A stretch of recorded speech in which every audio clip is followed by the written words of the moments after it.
Hello and welcome to the Stenosphere FC YouTube channel. My name is Cameron McIntyre and I'm joined by Rhys Robertson. Rhys, how you doing? I'm fine, Cammy. How are you? I'm doing well, of course. This week is Volunteers Week, and in particular today, the 2nd of June, is Power of Youth Day, which is mainly to do with the youngsters in the volunteering industry. Of course, you and I have both volunteered for the club quite a number of years now, and what's been your experience of volunteering so far? There's been a few aspects, Cammy. Pretty different aspects. So, obviously, the first maybe time I started doing volunteering with the club was maybe when I was about 16-year-old, where I got asked to come in and do a bit of help out, doing a bit of coaching, just a bit unpaid coaching with our Young Maroons programme. That then led on to going and taking one of our community teams. It was our 2005 squad into their last year of 7-a-sides, and I'd done 1 year at 11-a-sides with them, Cammy. I then moved down to our 2011 squad 2 years ago, sorry. Just come up for 3 years now, to kind of take one of their teams, because they were a brand new team, so I kind of moved down there to help out there. On the other aspect of other side of things, I should say, Cammy, help out with pretty much most things on a match day. I'm new stadium announcer for Stenosphere Football Club. Of course, taken over from Craig Telford, so I've got big boots to fill. I'm sure you'd agree.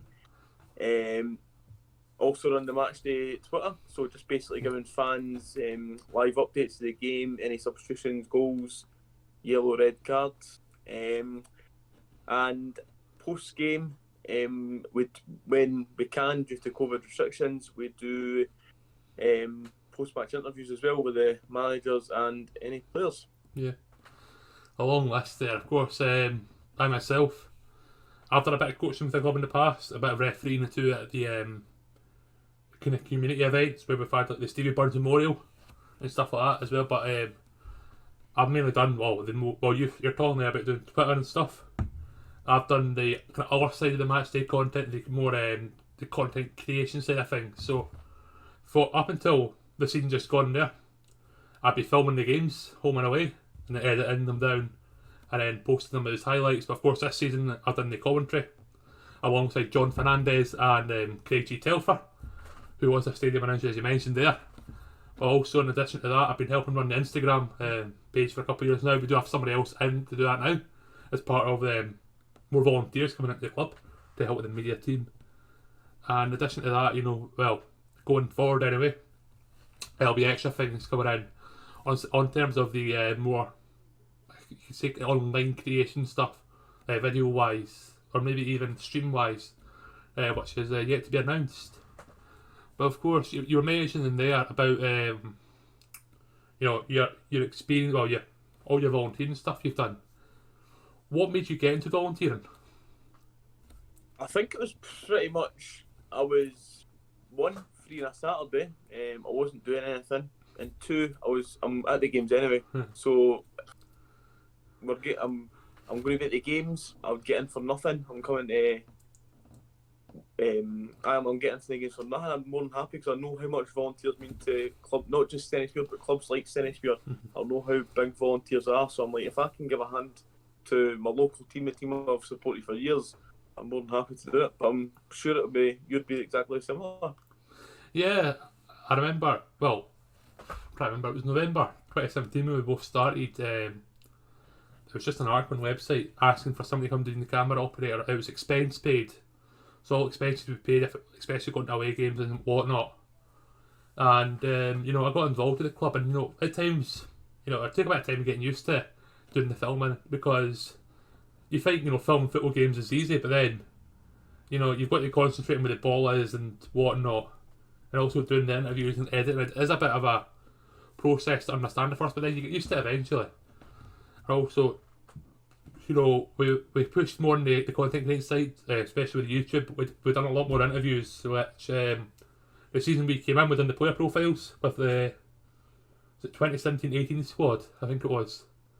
Yep, it was quite a successful team as well. Yeah, the team that went up. We done the player profiles of them and also the coaching profiles with the coaching team, and that's something we started off with.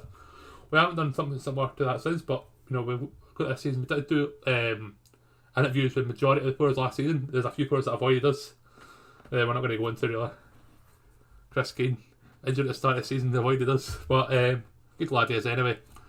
But it's been an enjoyable experience. But of course, you were also mentioning there about your coaching. What made you get into the coaching side of things? I think it was. I think I was going along on a Saturday and I seen. In fact, I'll tell a lie there. Actually, Cammy, I apologise. I saw an advert on Facebook saying they needed volunteers for the coaching, just helping out young Maroons. And I was like, I'm free on a Saturday morning. I'm sitting about in the house doing absolutely nothing. So I knew at the time it was Will Hogan. It was running the programme. Yeah. He just came in. I knew Will. I'd met him a couple of times. I'm like, he's a really good guy. Knows what he's talking about. I'm sure he won't mind me saying that if he's listening to it. But I went along a couple of weeks. Really enjoyed it. I think, similar to what you were saying there, Cammy, it was like I was going in, but I was like I wasn't really sure what I was doing. It took me maybe a few sessions to actually like come out my shell. I think I'd actually say, to be fair. But I'd imagine it'd be the same on like as you said, on like interviews on the camera and that.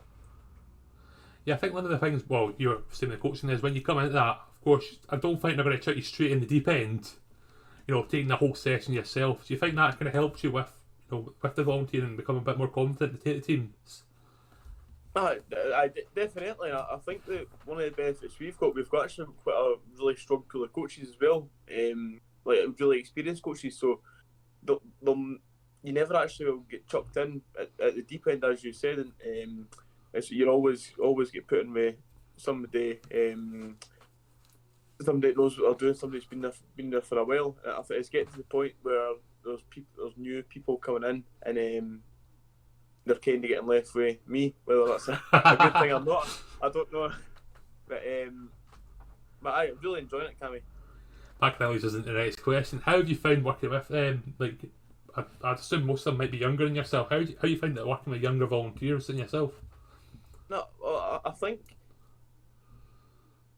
Like new players coming up, they're mainly actually from the community teams. So like now we've got a couple of 2004 players, I want to say, coming and helping. That might be wrong. 2004 players, and they're just coming off. They're actually still playing as well. So I think they're coming in and they're actually passing on information from what their coaches have given us and what they've learned. So they might give me a couple of new ideas as well, which. It's always good to learn new things, eh? Hearing the 2004s I now coaching makes me feel old. I'm only born in '99 to be honest with you, but of course, you've done the volunteering for quite well now, coaching and through the media stuff. What skills have you learned and how have you used them in all kind of walks of life? I think just being confident in myself, Cammy. Yeah. It's like even in both, like see.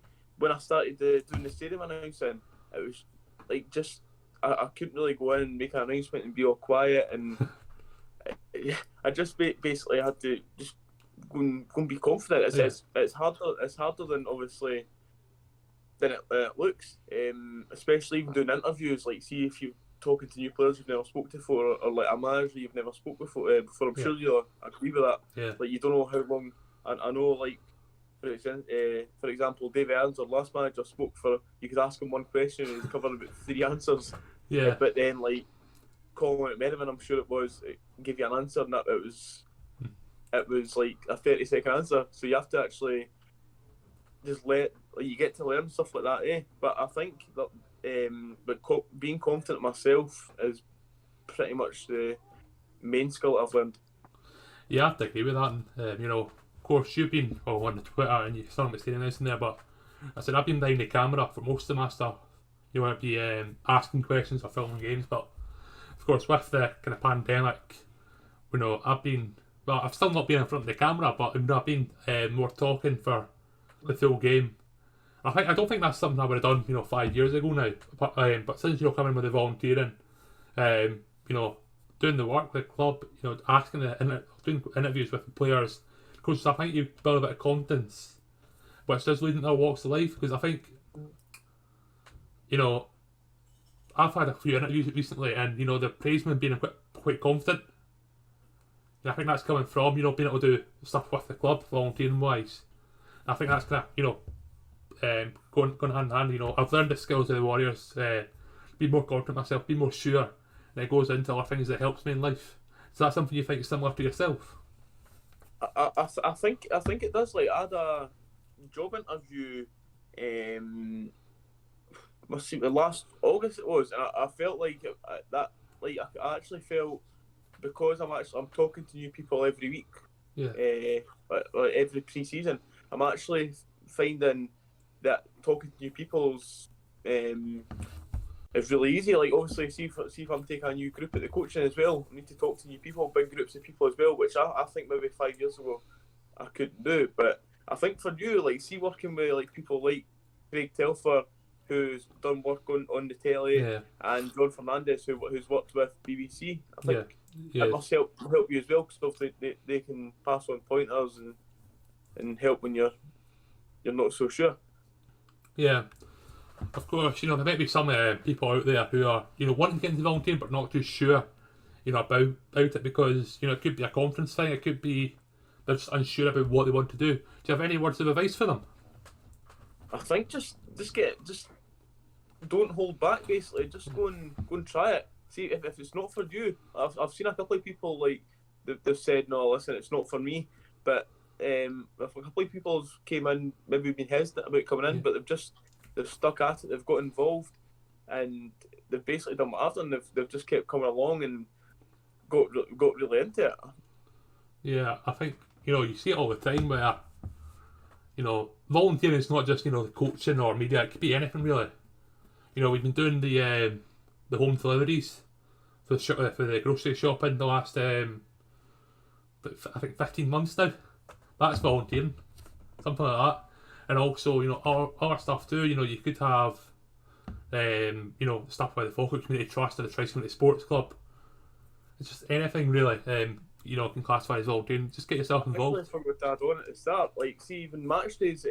Obviously I can't do it now because I'm a stadium announcer. So the same with you doing your commentary. But see, when we could get fans in, I was doing like just selling programs, selling 50/50 tickets, working on turn sales. So you're meeting new people. You're getting to know people at the club as well, and it's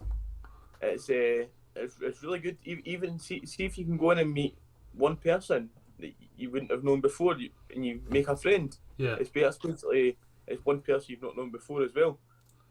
Yeah, about that as well. Meeting new folk, of course. We work for the club, so it's a bit more of a privilege. But you said they're meeting new folk. We've met folk from all our clubs because of our volunteering work with Smear and all that stuff. You yourself, you probably met all our coaches as well. So do you think have you formed any friendships with coaches or media personnel from our clubs? I think you get to know, like, see, because I've been with our 2011 squad for a good few 2 or 3 years now. So you actually see every time you're playing against the same teams over and over again, you get to know the coaches. You get to see if I'm looking for a friendly because my team's not got a game. I've got all the coaches' numbers saved that I've maybe met in the past, so we can maybe text round and see if they're free as well. But you get to meet new people. Like, see, on a match day at Oakville View when fans get in, I know maybe 90% of the people there. I'm sure you're the exact same, Cammy. Yeah. It's just really good to see. Not just Tennisfield, like any lower league club. I think if you're a volunteer, you're going to know about 90% of the people at the club as well. Yeah, one of my favourite things about working. Well, I've been working as a camera operator. Well, only for away games I've seen, but is talking to the other camera operators. There's a guy called Sean Davenport who I think I get along quite well. I don't know about him, but you're a talented guy as well. Yeah, at Queen's Park. There's sometimes where we'll just message each other privately asking for any help. Well, it's mainly just asking if space is available, but sometimes it's good to have that. Kind of relationship with somebody. If you're unsure about things, somebody from our club. know, you've got someone there you can ask, especially, you know, if someone's doing your same job, because we can't go and ask, you know, I can't go and ask you, like, what do you think about this? Because you'll be like, I don't know. But then I can go and ask somebody, you know. Cheers, Cam. Oh, I've seen you try to edit. But you know what I mean? Like, it's good to have, you know, through the volunteering, you make a friendship. Somebody who's doing something similar to you. And there you go, you can get advice, you can help each other improve as well. But do you have any final comments for the video? I think just basically echoing what I've said. Just get involved. See if I know we're constantly looking for like new coaches and new. Like, I'm sure when fans are starting to come in, I'm sure there'll be more opportunities at the club. But my advice would just be go and get involved. Come along, see if you like it. Yeah, of course. I'm not sure what we'll be looking for once fans come back. Depends on what conditions are placed on us. Of course, it could be restricted numbers. It could be more free numbers, but we'll have to wait and see in that one. Of course, once things are back to normal, we'll have the 50-50s, looking for volunteers, programmes, turnstiles, the whole lot. But yeah, thank you for watching. No, I'll still be here. Unless we're kicking you off the announcement and I think you're a cool commentator, but yeah, but we'd like to thank all of our volunteers at the club, whether it be our media team. It's not just us two, I think there's about 10 more that work in the media behind the scenes. All our coaches and anyone else that's volunteered for the club in the past, because you make the club what it is today. And as Lisa said earlier on, clubs like Stennismere rely heavily on volunteers to help make it work, and we're forever grateful for you guys for helping. But thank you for watching this video, and we'll see you in the next video, whenever that is. Peace.